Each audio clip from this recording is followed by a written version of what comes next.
Ok, donc bienvenue au workshop Accéder à un métier qui fait sens grâce au bilan de compétences. Donc je me présente, moi je suis chargée de relations entreprises et consultante en développement professionnel chez Sensei, organisme de formation et centre de bilan de compétences. Et j'ai même pas dit mon prénom, moi c'est Anne-Laure. Donc bienvenue et merci de votre présence.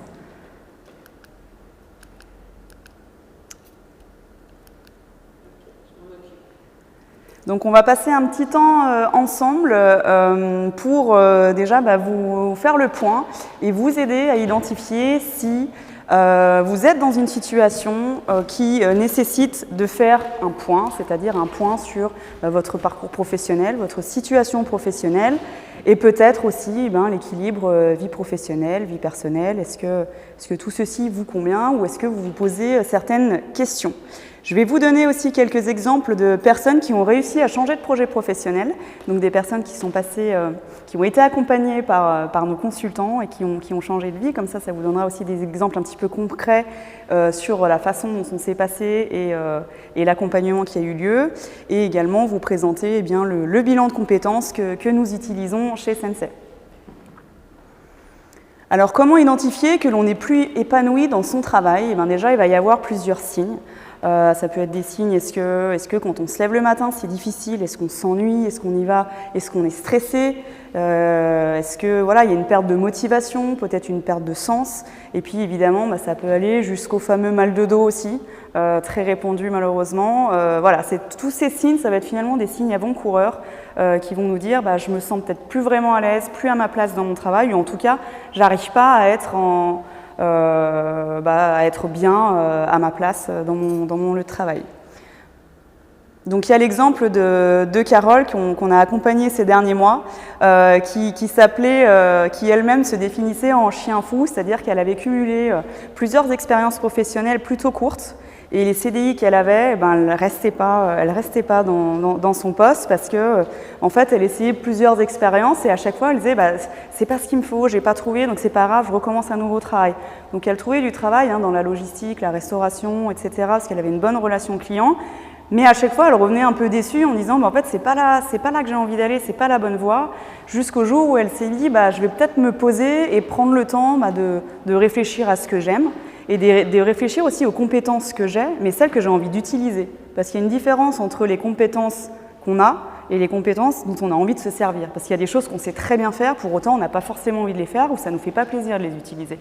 Donc vraiment, de l'aider là-dessus et aussi de valider son projet et finalement de l'inscrire à une formation pour pouvoir l'amener à un métier qui fait sens pour elle et dans laquelle elle s'éclate et qu'elle utilise son énergie à bon escient.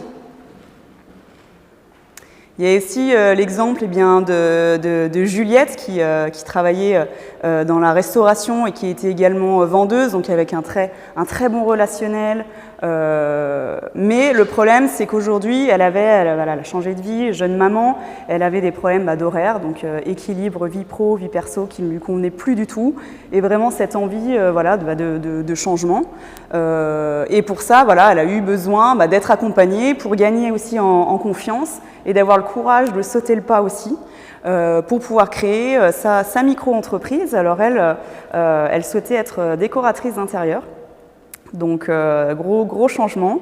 Et pour monter sa micro-entreprise, parce qu'avant d'avoir des revenus, etc., c'est au début, on sait que ça peut être un peu difficile, elle s'est lancée dans l'immobilier. Donc elle a été agent immobilier et en même temps décoratrice d'intérieur. Ce qui lui permettait en tant qu'agent immobilier aussi, d'être dans son domaine parce que l'immobilier, de découvrir plein d'appartements, etc. Et puis aussi de se créer sa clientèle et de pouvoir mixer ces deux activités pour pouvoir développer de l'autre côté son activité. Donc on en vient à la question, qu'est-ce qu'un bilan de compétences et qu'est-ce que le bilan de compétences chez Sensei ? C'est vraiment un outil d'investigation qui va permettre, comme je disais, de faire un point sur sa carrière, c'est-à-dire de se poser, de se dire qu'est-ce que j'ai fait ces 10 dernières années ? Pourquoi je les ai faits, quelles compétences j'ai développées et qu'est-ce que j'ai envie de faire les 10 prochaines années. Vraiment de construire son projet professionnel et de prendre une pause en fait. Comme on prend le temps avant d'aller à Carrefour de faire ses courses, on va faire une liste, on va se poser et s'asseoir 20 minutes pour faire sa liste. Et bien là c'est la même chose en fait parce qu'on se rend compte que des fois on va travailler pendant 20 ans et que finalement on n'a jamais vraiment pris le temps de s'asseoir et de réfléchir, mais qu'est-ce que je fais, comment je le fais, est-ce que ça me plaît, est-ce que je suis bien, est-ce que je continue dans cette voie, ou est-ce que peut-être il y a d'autres opportunités qui existent auxquelles je pourrais prétendre et dans lesquelles je pourrais m'épanouir davantage. Non. Donc le bilan de compétences va permettre d'analyser nos compétences professionnelles et personnelles. C'est vraiment un outil qui fait le lien entre vie perso, vie pro pour trouver le meilleur compromis, et c'est effectivement un tremplin pour la construction d'un projet professionnel cohérent. Justement, le consultant va vous accompagner à construire ce projet professionnel et va vous donner des clés et des outils sur tous les dispositifs qui peuvent exister, que ce soit sur la formation ou sur l'accompagnement, comme on l'a vu avant, sur des dispositifs mis en place par l'État. On n'est pas forcément au courant, il y a aussi beaucoup de choses qui existent, et il y a aussi beaucoup de choses qui existent par région. Dans toutes les régions, ce n'est pas la même chose. Donc, c'est différent aussi. Donc, il y a 4 finalités possibles, finalement, du bilan de compétences. Donc, la première chose, c'est l'évolution, c'est-à-dire qu'on est bien dans son entreprise, mais voilà, qu'on sent que dans son poste, on n'arrive plus vraiment à avancer, on est fatigué, on est irritable, on sent que ça ne va plus. Et du coup, on va vouloir changer de poste. Donc, même entreprise, mais évolution au sein de l'entreprise. Ensuite, il y a la continuité. Finalement, le bilan de compétences nous permet de dire finalement, je suis bien dans mon poste, j'utilise les compétences que j'aime, je suis épanouie et je suis bien dans mon entreprise. Ça, c'est des personnes qui finalement veulent se rassurer et se dire en fait, je suis bien là où je suis et je manque entre guillemets aucune opportunité, je suis bien là, donc je continue. Il y a aussi donc le troisième, c'est le transfert. Donc c'est garder le même poste, ça veut dire je suis bien là dans mon poste, j'aime bien faire ça. Par contre, c'est l'entreprise qui me convient plus. Alors ça peut être en termes de valeur, ça peut être en termes aussi d'équipe aussi. Quelquefois, il y a des équipes qui s'essoufflent un petit peu. On a envie de changement, de rencontrer des nouvelles personnes et de s'épanouir dans une autre entreprise. Donc on va aller chercher le même type de poste, mais dans une autre entreprise et découvrir peut-être un autre univers. Et finalement, il y a la reconversion. Donc c'est avoir un poste différent dans un contexte différent. Donc c'est là où il y a les plus gros changements. Et pour autant, ce n'est pas la finalité la plus commune au bilan de compétences, même si aujourd'hui, quand on parle bilan de compétences, pour beaucoup, ils se disent « Oula, bilan de compétences, ça veut dire reconversion ». Non, ça ne veut pas dire reconversion, ça veut surtout dire « Je prends le temps de réfléchir, je me fais accompagner par un professionnel ». Parce qu'aujourd'hui, quand on se met à un sport, la première chose à laquelle on pense, c'est je n'y connais pas le sport, donc je vais me faire accompagner, je prends un coach.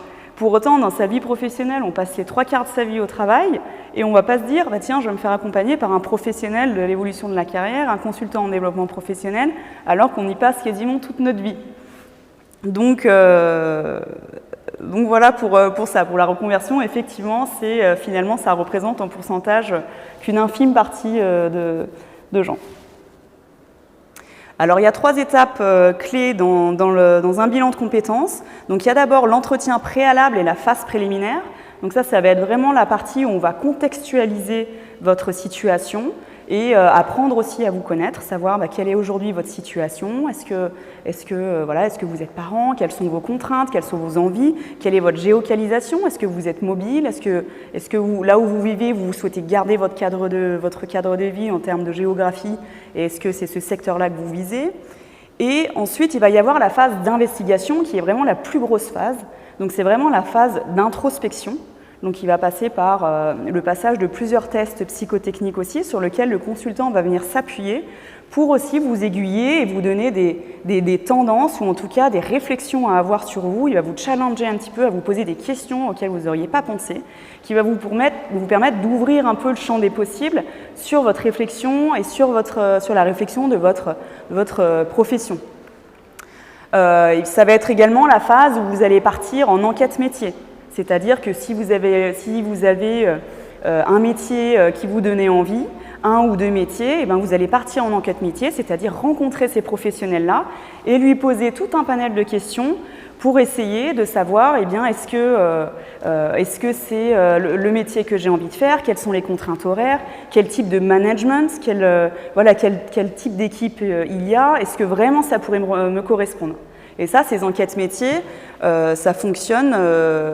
Voilà, les gens sont plutôt très réceptifs, les professionnels qui accueillent des personnes qui sont en train de passer un bilan de compétences pour répondre. On a vraiment des très bons retours. Et puis le consultant accompagne effectivement le bénéficiaire dans les questions à poser, etc. Enfin, il y a vraiment un accompagnement aussi là-dessus parce que c'est pas forcément évident d'aborder des personnes qu'on ne connaît pas pour lui poser tout un tas de questions sur son poste. Voilà, il y a une façon aussi d'amener ce travail-là. Donc le consultant est toujours là. Et puis il y a la phase donc, de conclusion. On aime bien l'appeler chez nous la phase d'ouverture plutôt parce que c'est plutôt que là que tout commence. Où on va donc avoir son projet professionnel entre guillemets écrit avec un plan A et un plan B. Et le consultant, à 6 mois, va faire un point avec vous. Donc vous avez encore un entretien 6 mois après le bilan de compétences pour faire un point avec vous et savoir où vous en êtes, ce que vous avez réalisé, est-ce que vous avez besoin d'être accompagné, est-ce qu'il y a des échanges est-ce que vous avez besoin de rééchanger, etc. pour vraiment suivre où vous en êtes. Et le but final, est-ce que vous avez eu un retour à l'emploi ou créé votre entreprise ou voilà, mais vraiment d'avoir un suivi sur on vous a pris à un instant T et on veut savoir voilà, toujours cet esprit d'accompagnement et de suivi. Et un bilan, il faut savoir que ça se passe sur 2 mois, 2 mois et demi en moyenne, en fonction de la formule du bilan qui vous correspond. Il y en a qui ont déjà une idée en tête, donc ça va être un petit peu plus court. Il y en a qui sont justement qui sont vraiment en perte de sens et un petit peu perdus aussi. Donc là, ça va être des bilans un petit peu plus conséquents, mais on conseille de les faire toujours sur un temps de 2 mois et demi pour rester dans la dynamique et dans les échanges constructifs avec le consultant. Alors concrètement, comment se déroule un bilan de compétences Donc, il y a une partie, donc c'est des entretiens individuels avec votre consultant, comme je vous le disais, beaucoup de questions qui va vous challenger, qui va essayer de vous connaître aussi. C'est vraiment un feeling qu'il va y avoir pour voilà, essayer d'évaluer la personne, mais en entière, pas seulement la maman ou pas seulement la manager, mais vraiment une personne en tant que telle. Des sessions de travail en autonomie, mais guidées, c'est-à-dire toute la partie investigation où on va faire des tests, on va partir en enquête métier, on va réfléchir aussi sur le marché du travail sur lequel on veut se lancer, donc sur l'environnement de travail. C'est vraiment, le consultant, il vous accompagne, mais il ne fait pas à votre place. Les solutions, finalement, elles sont en nous, mais il va nous aider justement à les trouver, à les mettre sur papier, en fait. Et comme je le disais, il y a donc ensuite un suivi post-bilan, comme on appelle, avec un entretien 6 mois après la fin du bilan. Voilà, donc le bilan, pour l'imager un petit peu plus, voilà, on aime bien dire que c'est un bilan qui vraiment permet de prendre du recul et de prendre de la hauteur aussi sur notre situation, parce qu'on voilà, on est tous pareils, on a notre boulot, notre vie de famille, on est tous un peu la tête dans le guidon et que des fois, ça fait du bien de se dire je prends du temps pour moi avec un professionnel qui va m'accompagner et qui a un regard objectif et neutre et qui va me permettre de prendre un vrai recul sur la situation et sur mes possibilités aussi. Et également encore une belle image, effectivement, s'envoler vers une plus belle destination, parce que voilà, on va dire que le bilan de compétences ce n'est que le début et que le but, c'est de pouvoir s'épanouir en fonction de la finalité qu'on a pris du bilan, même si c'est pour rester dans notre poste ou si c'est simplement pour changer d'entreprise. C'est le déclic aussi pour beaucoup de pouvoir se lancer et se mettre dans l'action. Donc il y a différentes possibilités de financement pour le bilan, donc financement individuel évidemment. L'employeur aussi, via les OPCO, ça peut être certains employeurs dans le cadre de leur gestion des compétences aussi, proposent des bilans de compétences où le salarié peut demander aussi à faire un bilan de compétences. Par Pôle emploi aussi également, et également le compte personnel de formation.